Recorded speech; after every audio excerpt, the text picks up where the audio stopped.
Good day, everyone, and welcome back to our literature class.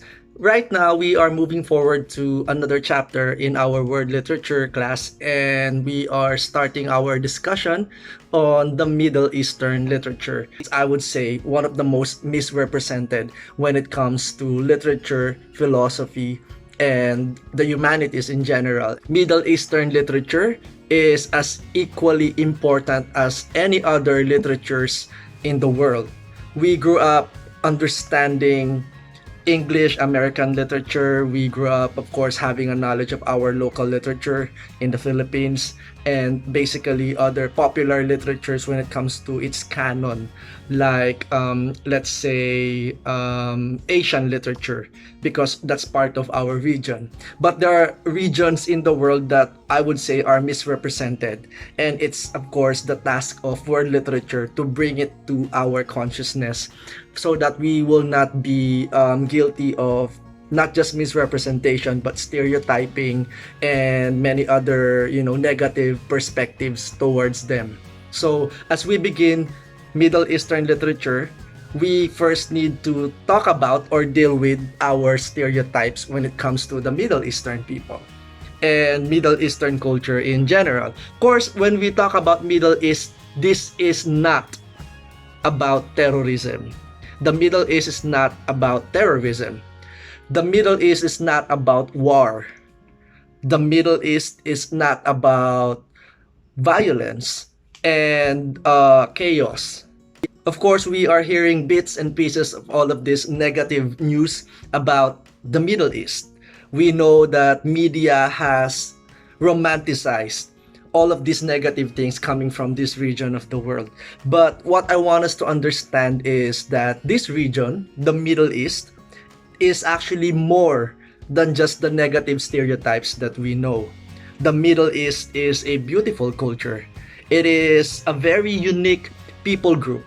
The Middle East is a region with, I would say, a huge contribution when it comes to world civilization. The Middle East is one exciting history to take a look at and to understand. The Middle East is basically an exciting study. Okay, it's more than, or it's beyond all of these portrayals from media, from Eurocentric perspective. At the onset, before we continue talking about Middle Eastern literature, what I want us to understand right now is the problem of representation. Now, representation in literary studies is actually a big issue when it comes to the kind of ideology a representation or a character or a story or a writer is bringing in terms of its contribution to the rest of the world, to the rest of humanity. And having said that, we know that when it comes to representation, what we're exposed with usually are the representation that comes from the Western perspective. Okay, Hollywood and American media, and of course the European region in general would most of the time, of course, there are still well-meaning ones, no, but most of the time misrepresent the Middle East. That is why the problem of representation is one of the things that we should understand and we should be critical about. It's a crucial point when it comes to the discussion of Middle Eastern literature. Not just the Middle East, but of course, we also have Africa as one of the most misrepresented regions in the world, and Latin America. Okay, these are things, or these are regions that we are not that familiar with. And we will take a look at some of these misrepresentations in Middle Eastern literature. Now, before we continue talking about stereotypes and misrepresentation in Middle Eastern literature, it is also important, just like what I said, emphasizing on the uniqueness of history and culture of Middle East, it is important for us to go back to some of the most popular, if not the most celebrated, classical pieces of literature from the Middle East. We have, even before the Islamization of the entire Middle East, we already have some of these classics that have been circulating, and one of which from the pre-Islamic literature is Omar Khayyam's contribution to literature, to world literature.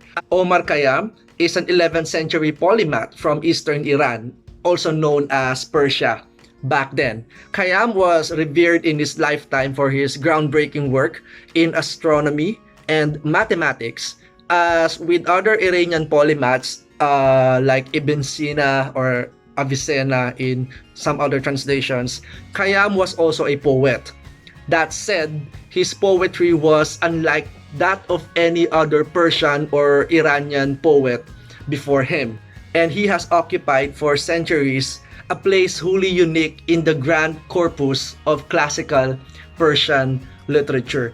Omar Khayyam well understood the transience of life and the inevitability of death, and the importance of seizing the all too brief moment we are allotted on earth. So as you know, as a scientist who observes heavenly bodies and all of these mysteries out there, Omar Khayyam, from his ideology depicted in his poetry, he well knew how brief life is, because compared to the vastness of the universe out there, he understood how tiny we are as human beings and how short and let's say brief our existence on earth. That being said, Khayyam is very philosophical in his poetry, talking about seizing the day and being able to make the most out of our lives because life is too short. Owing to his inquisitive nature, Khayyam questioned things most around him took for granted.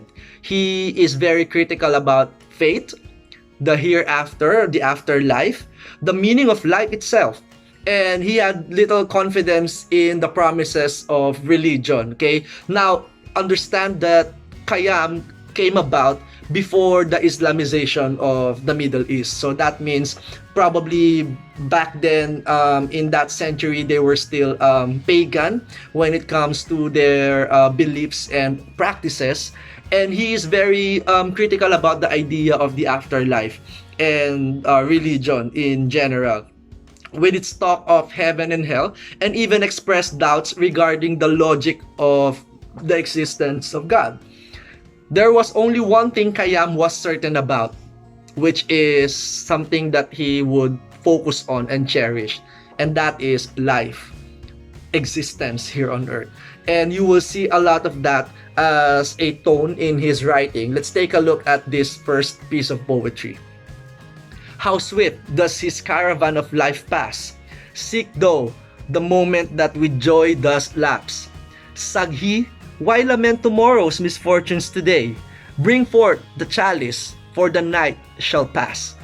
Now, Khayyam is known for this quatrain or piece of poetry with 4 lines, and this is called the Rubai or Rubaiyat. Rubaiyat is a collection of rubais. When we say rubai, it's as similar to this one. It's a 4-line short piece of poetry that is measured by sometimes 10 or 12 syllables. You will observe that in his writing. Of course, there are some discrepancies already because it was translated by Fitzgerald in English. So the syllables might probably be adjusted in the English translation. But nonetheless, the artistry of Khayyam's Rubai or Rubaiyat is littered with a lot of philosophical questions, just like that piece of poetry that we read, or that piece of Rubai that we just read. Khayyam was dealing with the moment of joy that probably would lapse in this lifetime if we don't seize the day. That's why towards the end of the poem, the last line says, "Bring forth the chalice, for the night shall pass." Okay, it's time for us to drink and celebrate because we don't know what will happen, but we are hopeful that these negative things would pass. That's basically the kind of perspective or tone Omar Khayyam has in writing his poetry. More of Khayyam, he well understood perhaps owing to the turbulent times during the time which he lived in, the milieu. This was actually during the time Iran was under the occupation of Turkey, okay, and had recently been invaded by the Arabs. The Mongols would soon raise his homeland, which is Persia, or the Kingdom of Persia back then, which is now Iran, sees his homeland to the ground. The transience of life and the inevitability of death, and the importance of carpe diem, or seizing the day, okay, seizing the all too brief moment we are allotted here on earth. Because according to Khayyam, in his perspective, we are here on earth for a moment only. That's why make the most out of it. Okay, be joyful, seize the day, carpe diem. Any talk of the afterlife or religion in the perspective of Khayyam is deemed like, futile or nonsense, because it won't in any way make you, according to him, celebrate or enjoy your present life here on earth, because you're too focused about the afterlife, or you're too focused about the consequences of your life here on earth. So it actually removes the joy, according to him, in his writing, in your existence here on earth. Okay, now another Rubai that we can take a look at is this one. According to him, no one has seen heaven or hell, O heart of mine. Who, say you, has come from that realm, O heart of mine? Our hopes and fears are pinned to that to which, save a name and notion, we cannot else assign. This is a direct questioning of how back then the occupation of the Arabs in that region of Persia introduces a new belief, which is religion, which is Islam. Because back then they have different beliefs, okay, they have different pagan perspectives. But when Islam was introduced in Persia, which is now Iran, just like what we said, one of the things that Omar Khayyam questioned was actually the ideology of heaven and hell, which is espoused by the Arabs. And in this Rubai, we can see how he wants to philosophize the idea that nobody has been there. Okay, we only have probably stories or literary accounts of people going to heaven or probably going to hell, but nobody can even testify, according to him, that somebody came there to prove that there is a heaven or a hell. Okay, so pretty much very pagan, I guess, in terms of what he believed. So he's very pessimistic about this religious perspective, Islam to be particular, and at the same time wanting to divert our focus back to life instead of the afterlife. So we want to focus on our celebration of our existence here on earth.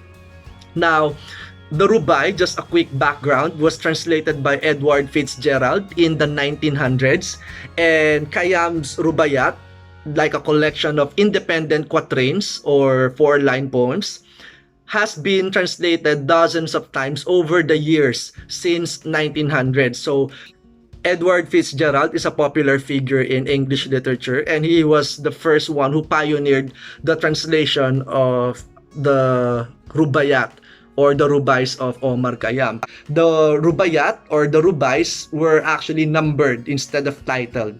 Let's take a look at another Rubai. It's Rubai 28. With them the seed of wisdom did I sow, and with mine own hand wrought to make it grow. And this was all the harvest that I reaped. I came like water, and like wind I go. This Rubai is full of imagery and symbolism, such as water, wind, as presented here in this Rubai, and sowing and reaping as well, which is, a very agricultural imagery, okay, the image of sowing and reaping. And in this Rubai, he said that with them, the seed of wisdom that he saw actually grow.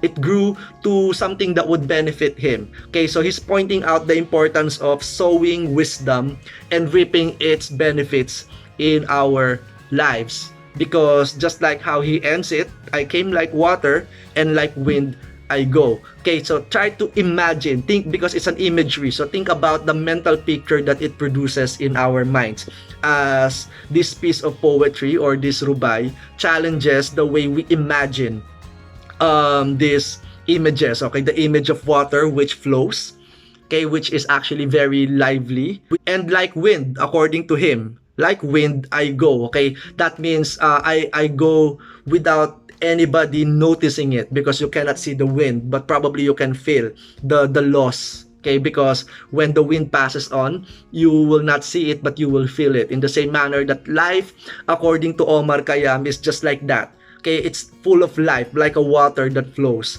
but along the way it actually leaves you. Life will leave you. Okay, you will leave earth, and it's like a wind. Probably people will not notice it, but they will feel that they lost somebody. Okay, and they connected, or Khayyam connected it to the image of, or the symbol of sowing and reaping. Life is full of sowing and reaping. What you sow in your present life today, like a water that flows, is actually what you will reap.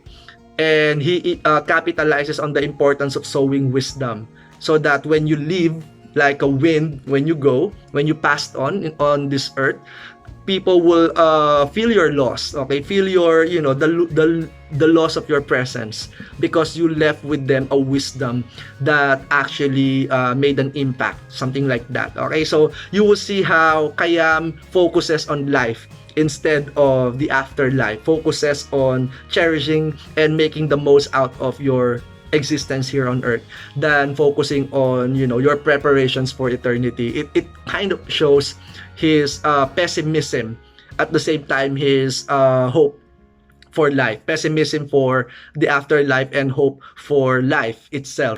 Take a look at this other Rubai, which is Rubai 35. He says here, "Then to the lip of this poor earthen urn I leaned, the secret of my life to learn, and lip to lip it murmured, while you live, drink, for once dead, you never shall return." The image that was used by Omar Khayyam here is the urn, and it actually is symbolic of death, because when you die, your ashes would probably be turned inside the urn to be surrendered to the cemetery, or to be surrendered to the ground. And it says here, and lip to lip it murmured, it kind of whispered something in, you know, to the person. It's like the dead person talking in the urn, okay, talking to the person carrying the urn probably. And the message of the dead person is this: while you live, drink, for once dead, you never shall return. Drinking back then is a cultural thing in Persia. Drinking makes you alive, something like that. So it is when you drink wine that you reflect about, you know, the momentariness of life and your decisions and your probably your achievements. You reflect on your mistakes and you improve as a person. That's what drinking actually does to a person, and that's very much inculcated in Persian culture. That's why when you look at ancient movies set in Persia or the Kingdom of Persia, drinking was actually, drinking wine was part of the celebration of life. That dead person is sending a message to the person who's still alive. And the message was, while you are still alive, enjoy life. Drink. For once you're dead, you never shall return. There's no chance anymore to enjoy life. And I want to pose that question to all of us, reflecting on Omar Khayyam's Rubai 35. Are we enjoying life? Of course, it's kind of difficult to answer that probably right now, because we have a crisis, we have this pandemic, and we probably are very negative about what could have been or what might happen along the way. And that's something that, of course, we understand. The entire world would probably understand, because everybody's going through the same crisis. But as a question that was posted by this Persian literature, Omar Khayyam is probably just like that urn, probably sending us a message. Are you enjoying life? Are you drinking? Okay, of course, you can interpret that drinking to probably literally drinking, or maybe as figurative as celebrating life, do you still have moments where you reflect and think about the beauty of life, think about what you are capable of doing, and not being stuck with the problems that you are facing? That is a question that we can all reflect right now as we talk about Middle Eastern literature. That's the power of poetry. It makes us question ourselves in terms of the same questions that these poets, these writers, even from the ancient of days, were asking or reflecting about. It's also a good moment for us to reflect. Let's proceed to one last Rubai. Of course, we have several examples in your modules, but I will just point out some. Rubai 56. For is and is not, though with rule and line, and up and down, by logic I define. Of all that one should care to fathom, was never deep in anything but wine. Notice that Khayyam loves using wine or drinking as symbolism for life. Okay, it's like using wine as an image that depicts the kind of life we should all have, because you know that wine is fermented, it's preserved, it was, the longer it stays, the better it tastes. Okay, so I like that. That's very poetic. Think about how one produces wine, putting it on stock for hundreds probably, of years, and that makes the wine better. And the same is true with us symbolically. Think about how you press wine, diba? You put the grapes, I said diba, that's Filipino, okay? You put the grapes and you press it, you put pressure so that you produce the best wine, the best juices from the grapes. In the same manner that our lives, as we are being pressed by our problems, financial, emotional, all of these mental health issues, this pandemic, our lack of wellness because of what's happening around us politically, emotionally, spiritually, all of this. These are like pressure that presses us down so that it produces the best quality juice, the best quality wine in our lives. So the more challenges we welcome, the more pressures and hardships and trials along the way we embrace, the stronger we become, the stronger our muscles will become. The best learnings would probably be produced because we are being struck and being pressed, just like the wine. So I love how Khayyam used the image of wine as a symbol for life, as a symbol for how we are preserved and how we taste better. Okay, don't take it literally. How we taste better along the way when it comes to the kind of life we all deserve. That's the Rubaiyat by Omar Khayyam. Now, fast forward in the 20th and 21st century, Iran became, or Persia became Iran, and Iran became an Islam country or a Muslim nation. And of course, just like any other nations in the Philippines or America or any other nations for that matter, we know that they have their own struggle as a country. But the most, I would say, the most heartbreaking problem that the Iranian people or this group of people from the Persian heritage actually encountered was not just their own problem inside, but how they were represented outside, because the world kind of look at them in a very negative way, simply because of their religion, simply because of the things that people would not understand about them in their culture, in their practices, and as well as the problems that they have in their government. Now, if you have time, you can search and take a look at history and all of the current events as well that happened, that is happening still in Iran. I'm reading this book. It's called Children of Jihad, and this was written by a young American traveler who went to the Middle East and stumbled upon Iran, and how it changed his perspective in terms of how America would portray Iran or the Middle East in general in America, and how it's totally different when he actually was in Iran. Let me read some of the passages here. Random groups of students kept approaching me and asking where I was from. They all wanted to know the same thing. What do people in America think of Iran?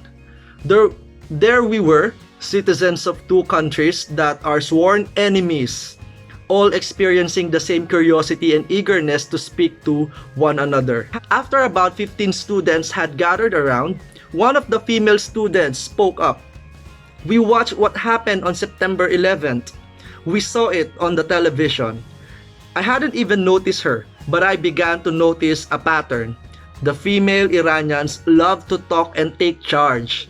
Hardly the image I had of women in a country ruled by Islamic law, because we know that America, or the Western media destroyed this image, of course. So they think that it's always oppressive, it's always negative, but they don't know what's really happening and how beautiful the culture is inside until you go there and see for yourself the beauty of that country. Moving forward, I was not sure what she was insinuating with her question or her comment, so I responded with something benign. Yes, that was a tragic day for my country. And the Iranian girl, responded this way. You know, on that day, all of Iran wept for America. We felt like our brothers and our sisters were suffering, and we all really wept. I looked around the circle of students that had gathered around me and saw heads nodding up and down, and this touched me. I am not sure how I would respond according to Jared Cohen, the author. Well, do they know we are not terrorists? The girl asked. She demanded to know we are Muslim and we are proud of our religion, but that does not mean we are terrorists. Do people in your country know this? And let me ask you the same question. Do people in our country know that people in Iran or the Muslim people are not terrorists? Do we know that? Most of the time, if not all the time, we are guilty of stereotyping the Middle Eastern region as a region of terrorism and war, because that's what we only see from media. But go around the world, there are several wars and several civil unrest happening, not just in the Middle East. But why would, sorry for saying this, but why would Western media, the Eurocentric perspective, highlight only the negative things happening in the Middle East? Why would they not focus on the beauty of its culture, the beauty of their religion, the uniqueness of their people, and the richness of their history? We talked about even the pre-Islamic, I'm very passionate right now, even the pre-Islamic literature, Omar Khayyam, and that's a big contribution, but only few people would know, because Middle East is always misrepresented, even in literature.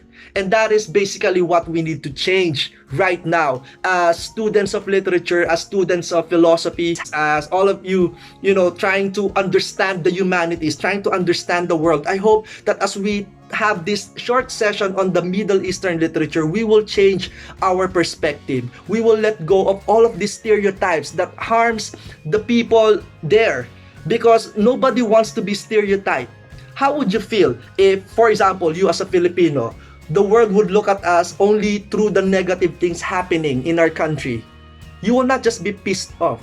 You will be full of probably hate, because that's basically not just everything about us. That's not, the sum of everything we are as Filipinos. In the same manner that the people of the Middle East, Iranian people, all of these Muslim people, there's more to life than what media is trying to portray. So as mature citizens of the world, I hope that we will let go of these stereotypes and look at them as human beings, look at them similar to us as people of unique culture and heritage. That is one thing I want you to take home from this short session. That as we look at the beauty of their literature and their culture, probably in a short time, we will have a bigger understanding of the kind of contribution and beauty the Middle East would probably leave an impact to all of us. Okay, now one of the things that is very crucial when it comes to the study of Middle Eastern culture and literature is basically pinpointed by Edward Said, and he calls it Orientalism. Orientalism is seen as a Western style for dominating, restructuring, and having authority over the Orient. When you say the Orient, it's the East. Okay, according to Said in 1993. Orientalism as a philosophical, cultural, and literary lens is a way of perceiving the Middle East in a Eurocentric way. For example, when we watch Aladdin, or when we were younger, okay, we're still young. So when we were younger, we watched Disney Aladdin, and that's basically what we probably know about the Middle East in the Philippines. Other than a whole new world, what we knew in Aladdin was actually full of misrepresentations of the Middle East. So the company, Disney, sorry to say this again, only represented the Middle East in the way myopically they understand the Middle East, such as exotic women dancers and people with, calling snakes using the flute. I don't know how you call that one. Remember the song Arabian Nights in the beginning of Aladdin, di ba? Or Come from a Land, from a faraway place where the caravan camels roar. Okay, I will not sing it for you. It's barbaric, but hey, it's home. That's what the narrator, the one who's singing there, said. It's barbaric, so that's the kind of representation they know about the Middle East. It's barbaric, but it's home. Okay, when the winds from the east and the suns from the west and so on and so forth. Arabian Nights, in that particular song, Arabian Nights, was actually full of misrepresentations. And because that's the only thing they know about the Middle East. So they tried to minimize the Middle East through barbaric, through violence, through exotic women. That's it. Nothing else. There's not much representation of the beauty of its culture. That's the problem. And that's part of Orientalism. It's how the Western media, Western companies, European-centric, meaning Eurocentric perspective, tries to portray the Middle East and communicates it to the rest of the world. Orientalism, just like what we said, is a philosophical perspective that is trying to perceive the Middle East in a Eurocentric way. It points out the stereotypes and biases our Western influenced views dictates, resulting to exaggeration and distortion of the differences of Arab peoples, resulting to exaggeration and distortion of the differences of Arab peoples and cultures as compared to that of the West. It often involves seeing Arab culture as exotic, backward, uncivilized, mystical, and at times dangerous. Whether you admit it or not, that's how we perceive the Middle East. It's dangerous, right? Because that's how media portrays it.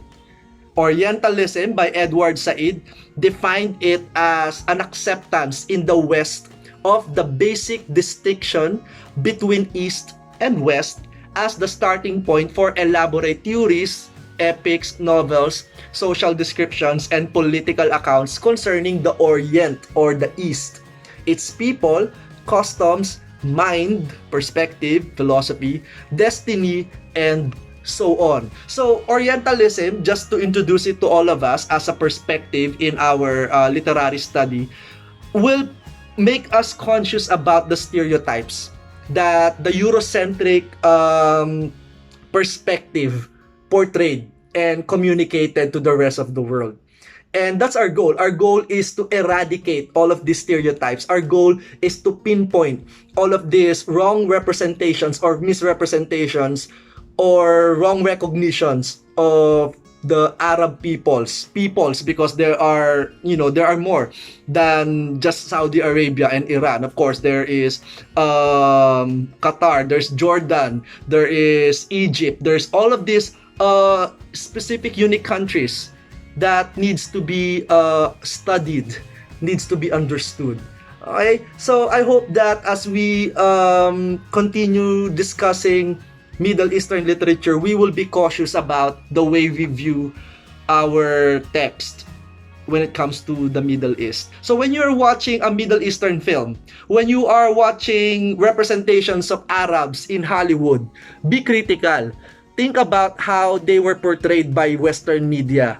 Pinpoint the stereotypes. That is what we are going to do as we rewatch probably Aladdin and the Magic Lamp, or read 1001 Tales. One of your requirements in this module 3, Middle Eastern Lit, is to read 2 accounts from the 1001 Tales. The 1001 Tales is basically a collection of short story that is continuous. So the first story will be continued by the second story, third story, until the 1001 story.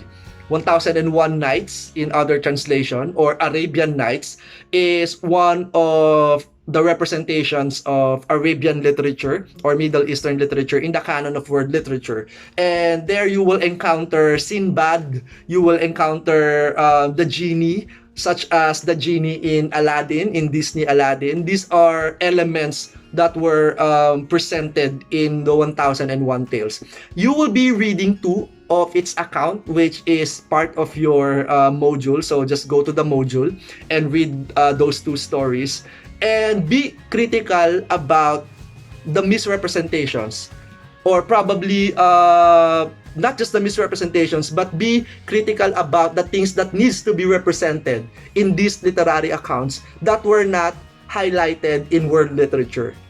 And these are things that we need to have a discourse on and talk about, because just like what we said, the Middle Eastern region, Middle Eastern philosophy, Middle Eastern literature is as equally important as any other literatures in the world. Watch Aladdin and the Magic Lamp. I'm sure you have seen the film Aladdin and the Magic Lamp. I want you to watch the old version, the animation, the cartoons, and pinpoint all of the misrepresentation in view of Orientalism. That will be part of your midterm requirement. And at this point, I want to end our quick but very meaningful discussion on Middle Eastern literature. I hope that as we talked about Omar Khayyam's Rubaiyat as a pre-Islamic literature and its transition to the Islamic literature of the Middle Eastern region, I hope that we learned a lot in terms of how we as literary critics, as literature students, should be critical about the misrepresentations of the Eurocentric perspective, or the American and European media as they portray the Middle East. Once again, thank you for joining me today, and let me just leave you with this thought. As we study Middle Eastern literature quickly, I hope that it will leave a lasting impact in the way we need to change our perspective of the Middle East. Remove all our stereotypes and look at the Middle East as a unique, beautiful region that is worthy of being represented properly to the rest of the world. Maraming salamat, and I will see you in our next lecture.